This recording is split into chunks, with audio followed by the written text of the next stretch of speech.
Cara untuk membersihkan hati dan pikiran kita sekaligus meluruskan niat kita, itu kurang lebih ada 5 hal yang dapat ditempuh. Terutama mohon ibu bapak ya, tolong perhatikan yang 5 ini dan amalkan, aplikasikan, contohkan kepada anak cucu kita. 1, caranya dengan banyak membaca dan mengkaji Al-Quran. Di antara fungsi membaca dan memahami bacaan Quran itu adalah salah satunya membersihkan penyakit-penyakit yang ada di dalam jiwa kita. Ada 2 jenis penawar. 1, penawar obat fisik, dikenal dengan dawa. Penyakitnya daun, obatnya dawa. Jadi kalau kita berobat ke dokter, diberikan resep, kemudian obatnya berbentuk kapsul atau tablet, itu dalam bahasa Arab dinamakan dawa, obat fisik. Yang kedua, ada namanya obat jiwa. Dan obat bagi penyakit yang memang sudah tidak bisa ditangani lagi oleh makhluk. Jadi ini puncak segala penawar, dinamakan dengan syifa. Dinamakan dengan syifa. Quran itu di antara fungsinya adalah menjadi syifa, penawar, obat, penghilang penyakit-penyakit yang ada di dalam jiwa, sekaligus mampu menyembuhkan penyakit fisik yang sudah tidak bisa lagi ditangani oleh dawa. Apa dalilnya? Harus ada dalil ya. Quran surat Al-Isra, surat 17 ayat ke-82.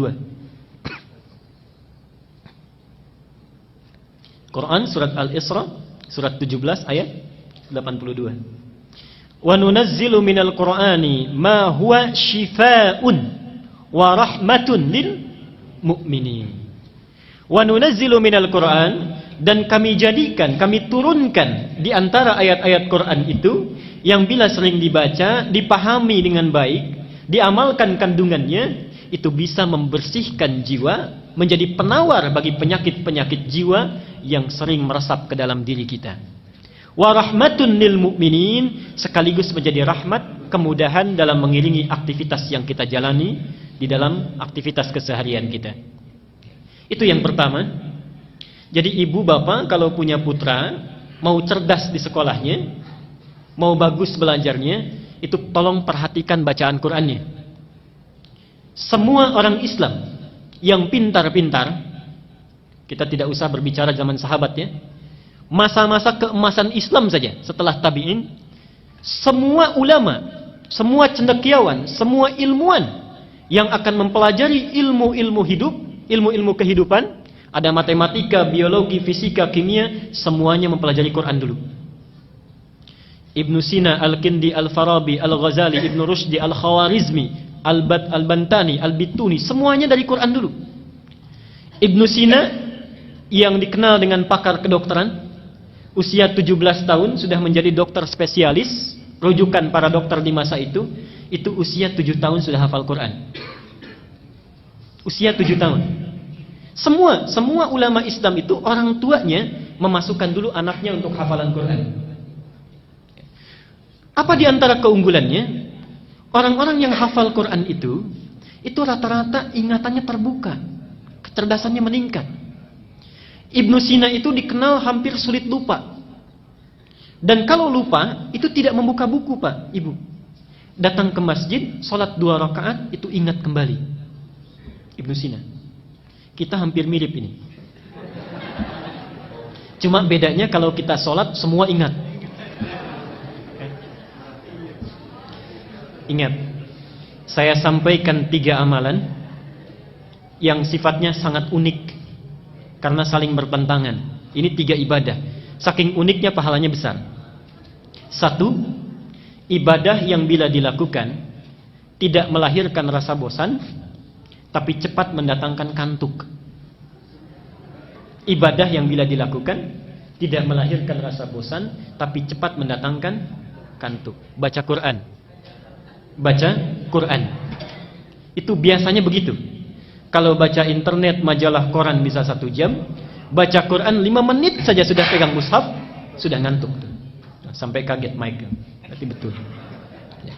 Yang kedua, kan tidak ada sampai sekarang orang bilang saya bosan baca Fatihah gitu ya.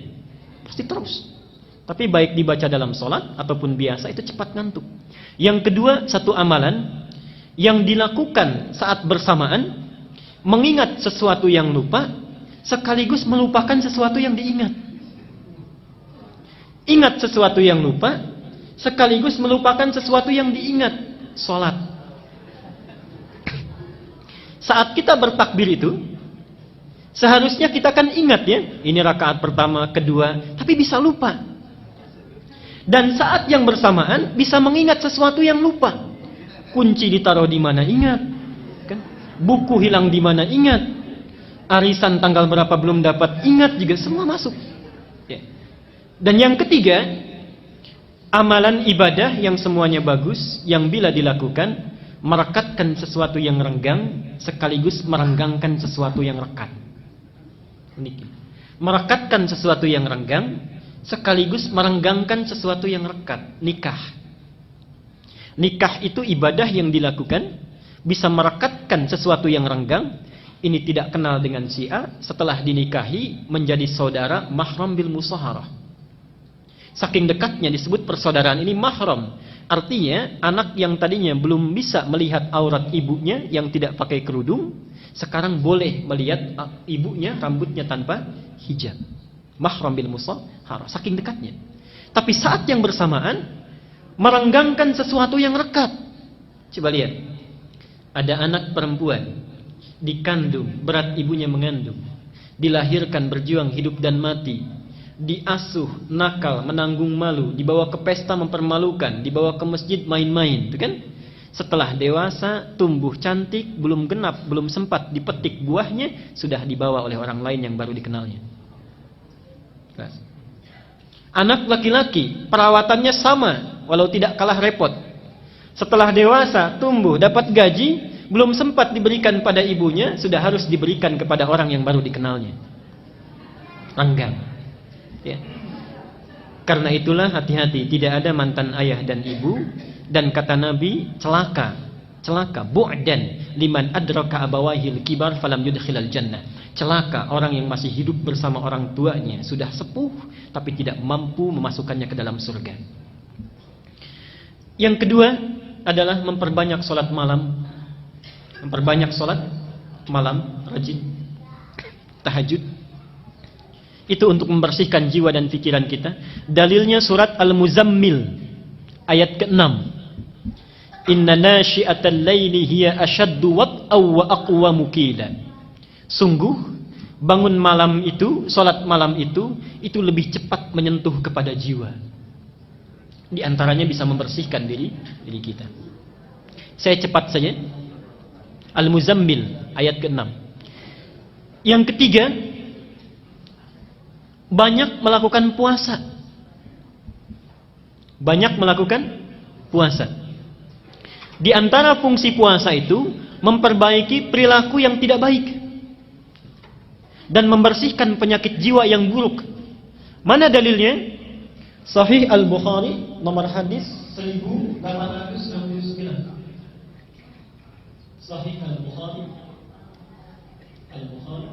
nomor hadis 1869.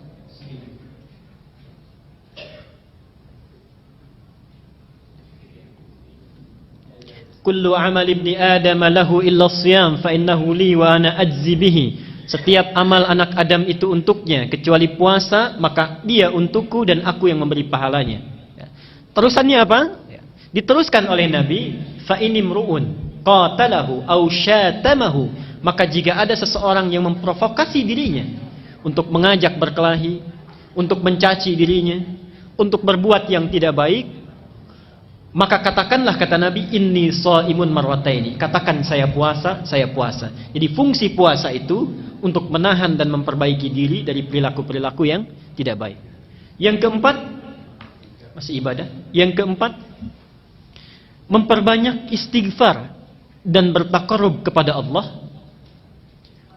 Memperbanyak istighfar dan bertaqarrub kepada Allah, khususnya di penghujung malam menjelang waktu fajar. Khususnya di penghujung malam menjelang waktu fajar. dalam bahasa Quran disebut dengan sahar istilahnya. Wabil asharihum yastaghfirun. Surah Az-Zariyat surah ke-51 ayat ke-18 dalilnya. Wabil asharihum yastaghfirun. Dan yang kelima, yang terakhir, memilih teman yang baik, berkumpul dengan orang-orang yang soleh. Ilmu kita bagus, hati kita baik, tapi berkumpul dengan orang-orang yang jelek, perilaku anak pun akan terpengaruh. Ini maaf Pak Ibu ya, tolong mulai sekarang itu kalau cari-cari sekolah, cari universitas, cari yang 5 kriteria ini baik. Yang bisa memberikan akhlak yang baik, tempat yang baik. Jangan sekedar pandai ya, pandai itu gampang dicarinya. Tapi carilah sekolah yang memberikan akhlak yang baik.